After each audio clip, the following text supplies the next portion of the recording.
In a busy ancient city filled with merchants, travelers, and storytellers, there lived a man named Jonah, a prophet of God. One day, God spoke clearly to Jonah, saying, "Go to the great city of Nineveh and preach against it, because its wickedness has come up before me." Jonah 1:2. But Jonah didn't want to go. He didn't like the people of Nineveh, and he didn't think they deserved God's mercy. So instead of obeying, Jonah decided to run away. He hurried down to the harbor and boarded a ship headed to Tarshish, the complete opposite direction of where God told him to go. Jonah thought he could escape God's plan. But we can never run from God. As the ship sailed into the open sea, dark clouds gathered, and a violent storm began to rage. The waves grew higher and higher, tossing the ship like a toy. The sailors panicked. "Pray to your gods, we're going to sink." But Jonah stayed silent. Deep down, he knew this storm was no accident. It became calm. The sailors stared in awe. The storm stopped the very moment Jonah hit the water. But that wasn't the end. Beneath the surface, a massive shape emerged, a great fish, sent by God. Now, the Lord provided a huge fish to swallow Jonah. Jonah 1:17. The sea swallowed him whole. Inside the fish's belly, Jonah sat in total darkness, scared, alone, and ashamed. For 3 days and 3 nights, he stayed there, praying to God. "In my distress, I called to the Lord, and he answered me." Jonah 2:2.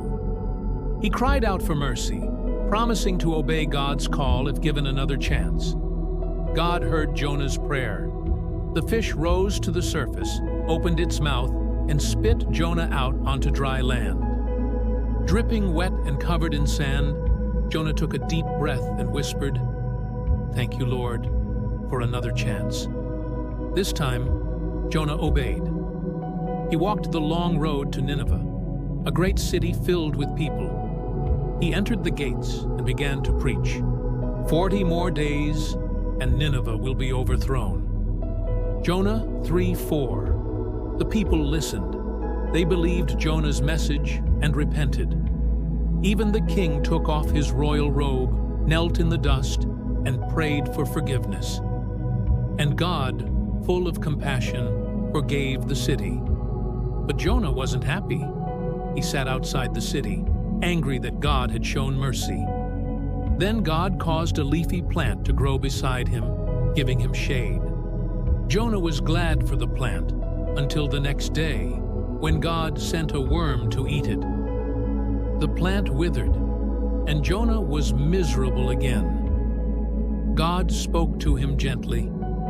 "Should I not have concern for the great city of Nineveh, where more than 120,000 people live?" Jonah 4:11. Jonah finally understood. The same mercy that saved him in the belly of the fish was the same mercy God wanted to show to everyone, even those Jonah thought didn't deserve it. Jonah's story reminds us, when we run from God, He doesn't give up on us. His mercy is greater than our mistakes, and His purpose always finds us, even in the deepest waters.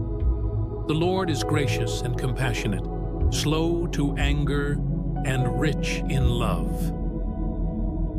Jonah 4:2.